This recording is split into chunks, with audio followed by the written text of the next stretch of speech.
Mardi 19 mai, soyons dans la joie, exultons, rendons grâce. Le Seigneur notre Dieu a pris possession de sa royauté. Première lecture, lecture du livre des Actes des Apôtres, chapitre 16, versets 22 à 34, psaume 137. Ta main droite me sauve, Seigneur. L'antienne pour l'Évangile. Je vous enverrai l'Esprit de vérité, dit le Seigneur, et il vous conduira dans la vérité tout entière. Évangile de Jésus-Christ selon saint Jean, chapitre 16, versets 5 à 11.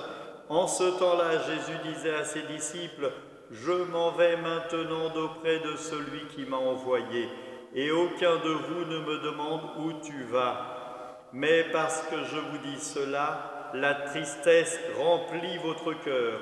Pourtant, je vous dis la vérité, il vaut mieux pour vous que je m'en aille, car si je ne m'en vais pas, le défenseur ne viendra pas à vous.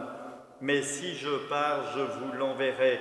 Quand il viendra, il établira la culpabilité du monde en matière de péché, de justice et de jugement.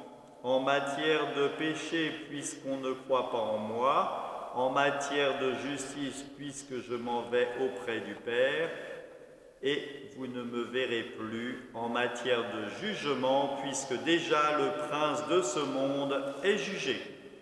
Acclamons la parole de Dieu, louange à toi, Seigneur Jésus.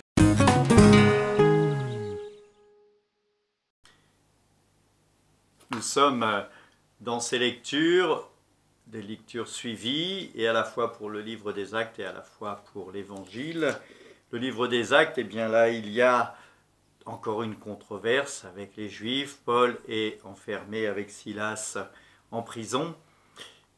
Le tremblement de terre, les fruits de l'esprit. Et là, il y a quelque chose à bien saisir, c'est la peur de faire un mal encore, du mal encore plus que du mal. Ils sont en prison et c'est un mal. Le tremblement de terre les délivre, mais il ne faut pas qu'ils créent un mal de fait du suicide de ce geôlier qui croirait perdre sa vie. Et donc il nous faut bien sentir cela.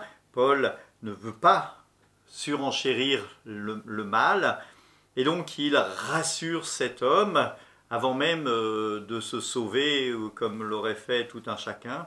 Il rassure cet homme pour qu'il ne se fasse pas de mal.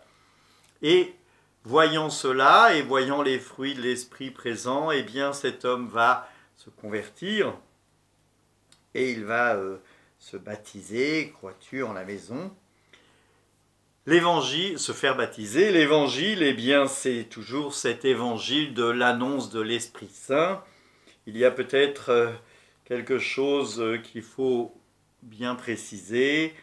Je pars, je vous l'enverrai, et quand il viendra, il établira la culpabilité dans le monde en matière de péché. C'est-à-dire que face à la vérité, nous serons face à nos péchés. Si je pêche, je me détourne du vrai et je peux voir le péché en face. La justice est de jugement. Le péché, puisqu'on ne croit pas en moi, donc on ne fait pas les œuvres du Seigneur, on pêche. En matière de justice, puisque je m'en vais vers le Père, voilà, ça peut paraître un peu bizarre, mais puisque le Christ nous invite à nous tourner vers le Père, nous pouvons le suivre, et c'est cela la justice, suivre le Père. Et en matière de jugement, puisque le prince du monde est mort, Dieu nous juge et nous rend la gloire. Par sa mort, il a vaincu la mort. Prenez soin de vous, que Dieu Tout-Puissant vous bénisse. Amen.